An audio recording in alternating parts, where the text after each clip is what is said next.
আসসালামু আলাইকুম। আমন্ত্রণ জানাচ্ছি আজকের পত্রিকার গুরুত্বপূর্ণ সংবাদ শিরোনামে। শুরুতেই আমার দেশ। জুলাই গণঅভ্যুত্থানের সাংবিধানিক স্বীকৃতি, প্রধান উপদেষ্টার ভাষণ, রমজানের আগে ফেব্রুয়ারিতে নির্বাচন।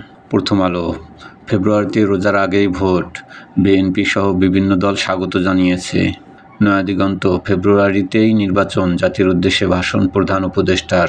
জনকণ্ঠ। ফেব্রুয়ারির প্রথমার্ধে জাতীয় নির্বাচন, জাতির উদ্দেশ্যে ভাষণে প্রধান উপদেষ্টার ঘোষণা। যুগান্তর।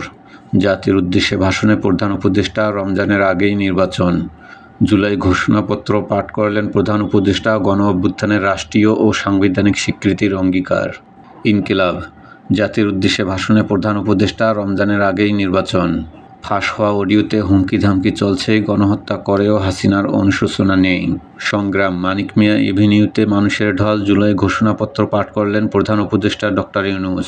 জাতির উদ্দেশ্যে প্রধান উপদেষ্টার ভাষণ, ফেব্রুয়ারি মাসে জাতীয় নির্বাচন। সমকাল। রোজার আগে সংসদ নির্বাচন, বিএনপি, এনসিপি ও জামাতের প্রতিক্রিয়া, স্বাগত, সন্দেহ, হতাশা। জুলাই ঘোষণাপত্র সংবিধানের তফসিলে, অভ্যুত্থানকারীরা পাবেন আইনি সুরক্ষা। কালের কণ্ঠ। ফেব্রুয়ারিতে রোজার আগেই ভোট, জুলাই ঘোষণাপত্র পাঠ করলেন প্রধান উপদেষ্টা, সংযুক্ত হবে সংবিধানের তফসিলে। ইত্তেফাক। ফেব্রুয়ারিতে রোজার আগে নির্বাচন, প্রধান উপদেষ্টা, জুলাই গণঅভ্যুত্থান দিবস, জাতির উদ্দেশ্যে ভাষণ। নির্বাচনের ঘোষণাকে স্বাগত জানিয়েছে বিএনপি।